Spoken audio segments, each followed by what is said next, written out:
وبركاته. إن الحمد لله والصلاة والسلام على من لا نبي بعده. أعوذ بالله من الشيطان الرجيم. بسم الله الرحمن الرحيم.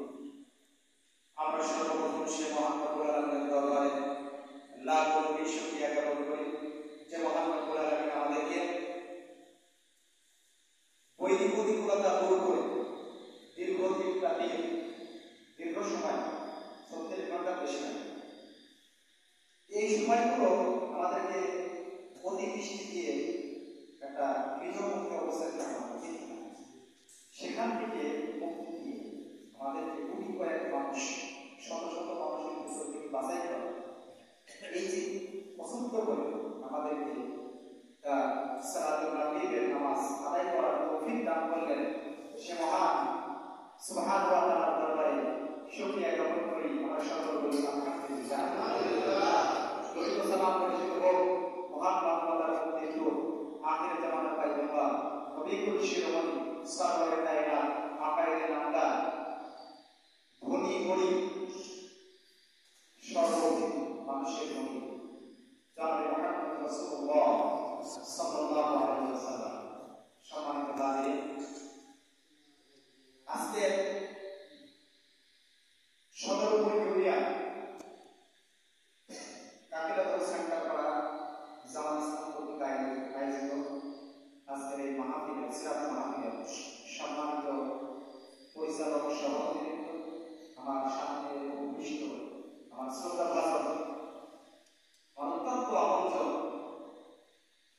হযরত আল্লাহ মাওলানা শাহজালাল জিকারি সাহেব বারাকাল্লাহু লানা ওয়া লাকুম ফি হায়াতি শাকরুল্লাহ আমিন। কারণ অনেকেই বলে যে আলেমদের ভিতরে ভেদাভেদ থাকে।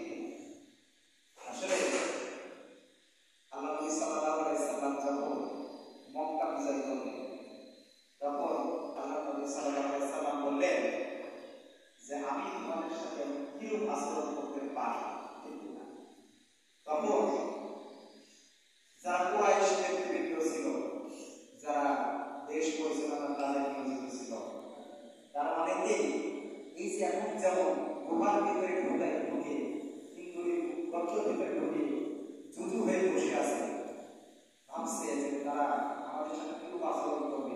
সেই সময় কিন্তু এমন ভয়ে তারা ছিল, ঠিক না? তো বিশ্বনবী সাল্লাল্লাহু আলাইহি সাল্লাম তখন সকল কুরাইশদেরকে বললেন যে আমি তোমাদের সাথে এখন কেমন আচরণ করব। তখন ওনারা বলতেছে যে আমরা কেমন আচরণ দেখতে চাই যা হযরত ইউসুফ আলাইহিস সালাম তার ভাইদের সাথে যেরকম আচরণ করেছিলেন সুবহানাল্লাহ, তেমনি ভাবে বিশ্বনবী সাল্লাল্লাহু আলাইহি সাল্লাম বলেছিলেন যে আমার ভাই হযরত ইউসুফ আলাইহিস সালাম সুবহানাল্লাহ বলতেন নবীদের আলেমদের ভাই, উনি আমার বয়সে বড় হয়েছে চাচা, ঠিক না? কিন্তু আমার নবী ভাই, আমার কলিজার ভাই, আমার দ্বীনি ভাই সুবহানাল্লাহ। আলেমদের ভিতরে ভেদাভেদ থাকবে না, কোন মানুষদের ভিতরে ভেদাভেদ থাকবে না, কোন ইমানদারদের সাথে ভেদাভেদ থাকবে না, কোন মুসলমানের সাথে ভেদাভেদ থাকবে না। যা ইহুদি খ্রিস্টানরা যা করে আমাদের মাথায় রাখতে হবে, ঠিক না? আমাদেরকে ঐক্য থাকতে হবে, ঐক্যবদ্ধ হয়ে থাকতে হবে, আমাদেরকে একত্রিত হয়ে থাকতে বাতিল শক্তি যেন আমাদের মুখোমুখি না হতে পারে।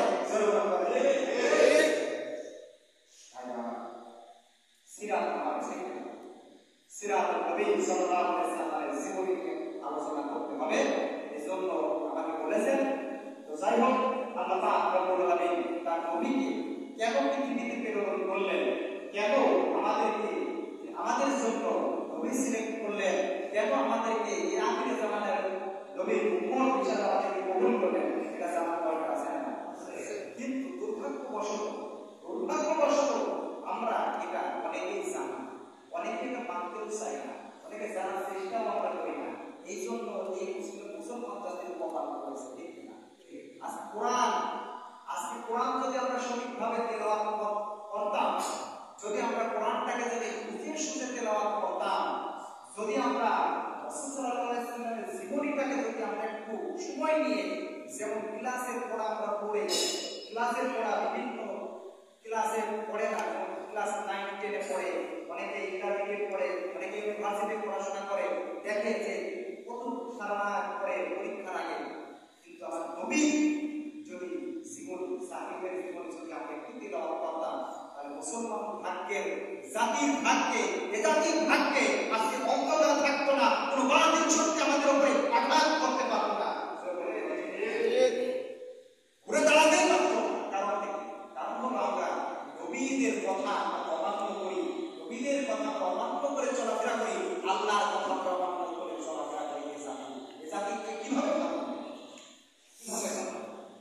আসুন আমরা কোরআনুল কারীমের আয়াত দিয়ে আমি একটু বলতে চাই। প্রত্যেক জাতি গোষ্ঠীর ভিতরে আল্লাহ নবী প্রেরণ করেছেন, প্রত্যেক জাতির ভিতরে।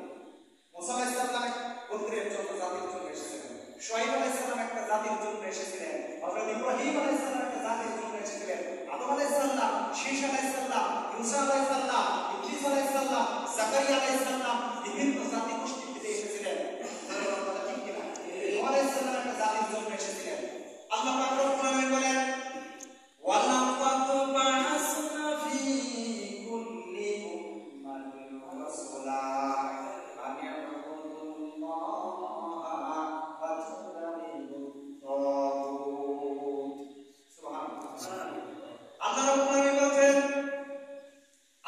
আলামিন বলেন, আমি প্রত্যেক জাতির ভিতরে নবী প্রেরণ করেছি, প্রত্যেক জাতি গোষ্ঠীর ভিতরে আমি রাসূল প্রেরণ করেছি। এই কারণে যে তারা সকল বাতিল শক্তিকে দূরে ঠেলে দিয়ে একমাত্র আল্লাহ তাআলা ইবাদত করতে শামিল হয়ে যাবে। সুবহানাল্লাহ। কাকে জানালে? নবীকে জানালে। প্রত্যেক জাতির ভিতরে নূহ আলাইহিস সালামকে প্রেরণ করেছেন, জাকারিয়া আলাইহিস সালাম, মুসা আলাইহিস সালামকে প্রেরণ করেছেন, ঈসা আলাইহিস সালামকে প্রেরণ করেছেন, ইউসা আলাইহিস সালামকে প্রেরণ করেছেন। এভাবে সকল জাতির ভিতরে আল্লাহ রব্বুল আলামিন বলেছেন, আমি নবী প্রেরণ করেছি। সুবহানাল্লাহ। এই জাতির লোকেরা, এই কাফেরদের মানে জাতির লোকেরা, কাফের মুশরিকরা আমার নূরকে মুখে ফুটিয়ে দিয়ে দিয়েছে। কারণ এই কাজটা আগে নবী করেছে, এই কাজ আগের নবীদের আমলেও করেছে তারা, এই কাজ এখন তারা করতে চায়। আমি যে আইনগুলো তোমাকে দিয়েছি, এই আইনগুলো তারা বাস্তবায়িত না করে তোমাকে হত্যা করার পরিকল্পনা করেছে, এই ইসলামটাকে ধ্বংস করার পরিকল্পনা করেছে, কোরআনটাকে উৎখাত করার জন্য পরিকল্পনা করেছে। আপনার জাতি যারা আপনাকে গ্রহণ করেছে, নবী বলে স্বীকৃতি দিয়েছে, তাদেরকে উৎখাত করার জন্য তারা তৎপর হয়েছে এবং এটাও তারা পরিকল্পনা করেছে যে এই ইসলামটাকে তারা চিরকালে উৎখাত করার জন্য মুখের ফুল দিয়ে নাকি পাঠিয়ে দেবে, এই চিন্তা ভাবনা তারা করেছে। কথা ঠিক কিনা?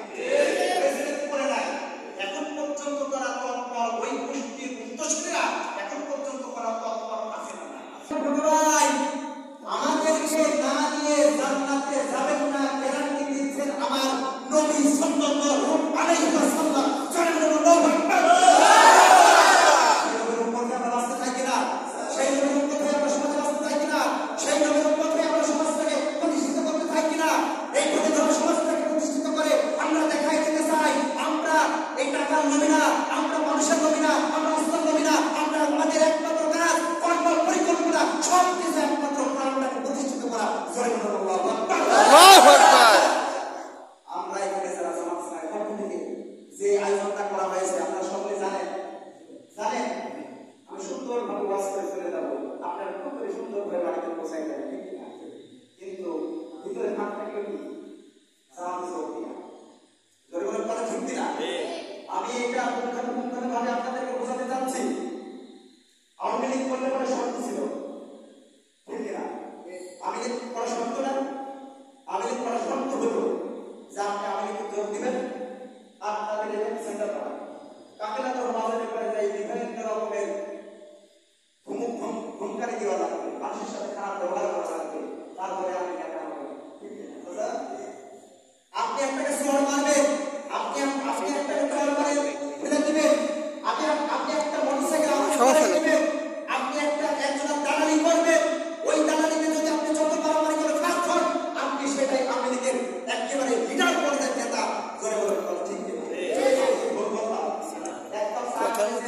ওই মারামারি বাঁধার পরে আপনি যদি সেখানে হুঙ্কার দেন, ওই হুঙ্কারে যদি আপনার পক্ষ থেকে আরো যদি লোক চলে আসে, তার মানে আপনি নেতা। ধরে বলুন কথা ঠিক কিনা? এটা দীর্ঘ ১৭ বছর আমাদের জীবন চালিয়ে দিয়েছে, আমাদের জীবন সরকার করে দিয়েছে। সুতরাং এই সরকার নিয়ে আমরা থাকতে চাই না। আমরা এইসব নেতা খেতাকে দুর্ভূত করে দিয়ে আমরা একমাত্র আল্লাহর গোলাম হয়ে এই জমিনের ভিতরে বসবাস করতে চাই। ধরে বলুন কথা ঠিক কিনা?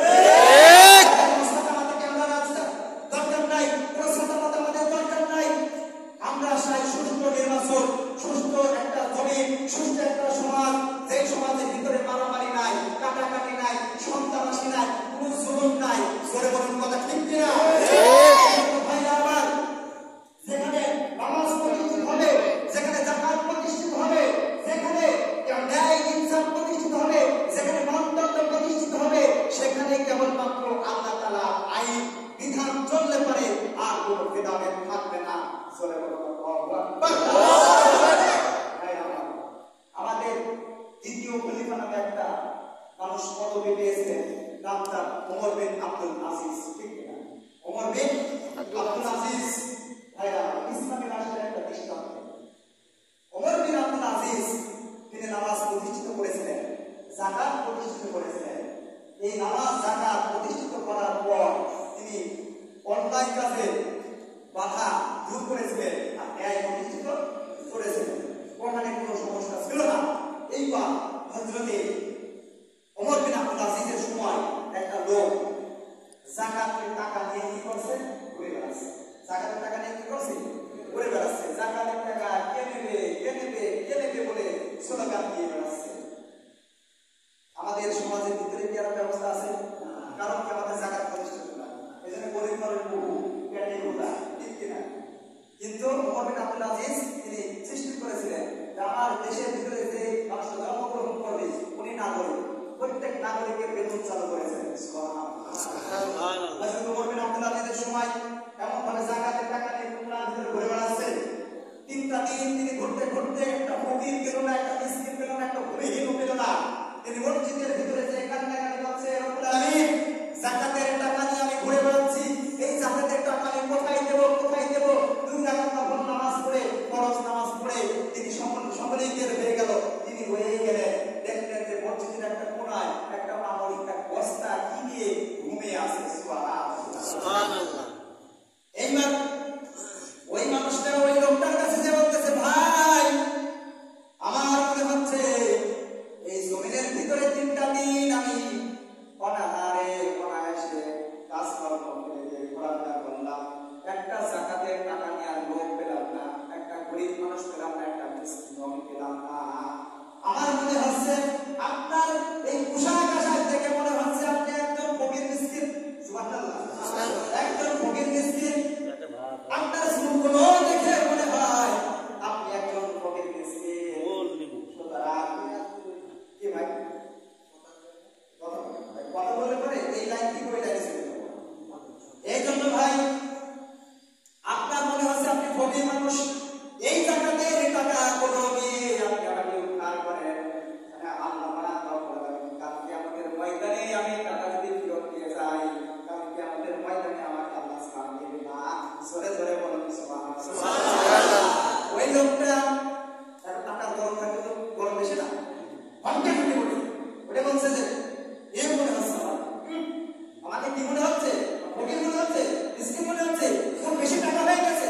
উনি বলতেছে, ভাই 3 দিন ঘুরে বেড়াচ্ছ, তাই ক্লান্ত হয়ে গেছো।